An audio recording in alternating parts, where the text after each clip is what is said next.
Hey, it's your man StyleCon coming at you today with another video from the Cigar Lounge. Got my little stogie here, finishing this one up.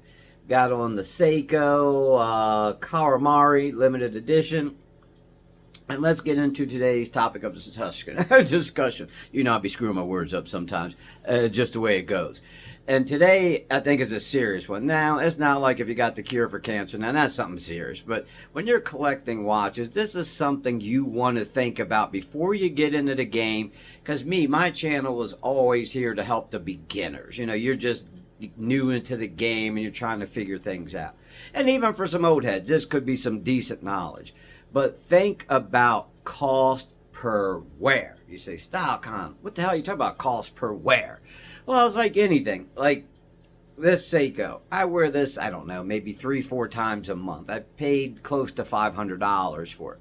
So if I do that for a whole year, it'll even out. You know, it'll be cost less, you know, because I wear it all the time.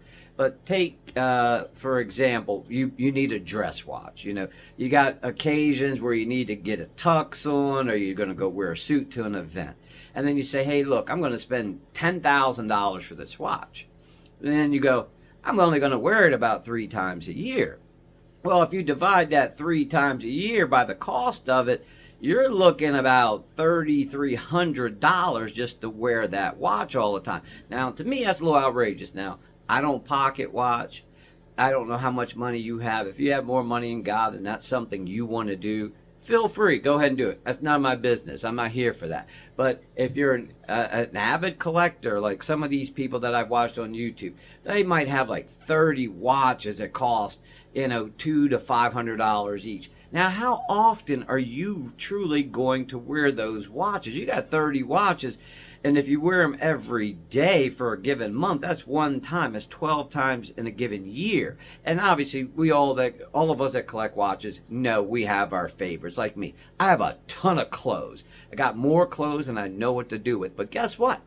I wear certain clothes more often. Some of the other stuff, it just sits in the closet. You know, if you follow my channel, I collect sneakers. You know, I have a bunch of sneakers, but I got my go-tos. I probably wear 5 or 6 of them, you know.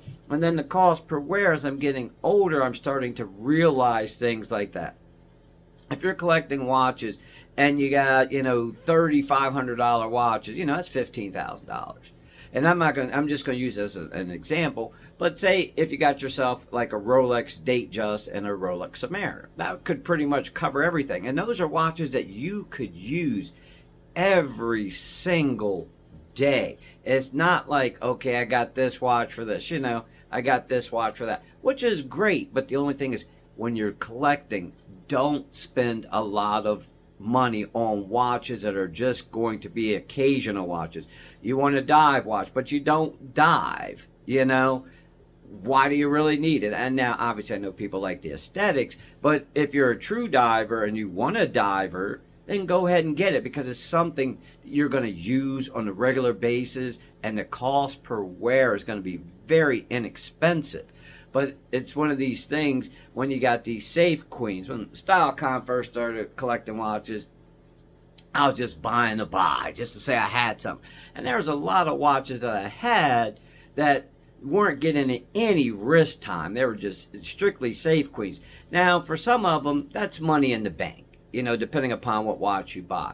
But others, that's a depreciating asset. You spend $2,000 for something, and then you go to sell it, you get $800. You probably don't want to do that, especially if you're not going to use it all the time. Like, say, for instance, I bought a ball watch off of Charles Wallingford, and I think he paid like $1,200 or $1,300. Don't hold me to the number. And I got it from him for $500 or $600. Now, I wear that watch, but I don't wear it all the time. But the cost per wear isn't that much. Now, say if I paid that $1,300 and I wore it once a month, it's costing me $100 a month to have a depreciating asset. So on that note, when you're collecting your watches, like I said, I'm not here to tell you what to do. You buy whatever you want. But since some of these can be depreciating assets, and you know, you don't want to get caught where you're wearing something 3 times a year that you paid $500. You might as well go out and save your money, get something that you know you truly want and that you will wear all the time. Then that keeps the cost per wear low. And that also saves you money in your pocket. Once again, it's your man StyleCon. Thank you for taking the time out of your day to watch my video. As usual, if you have any questions or comments, leave them down below and I will check you out in the next video.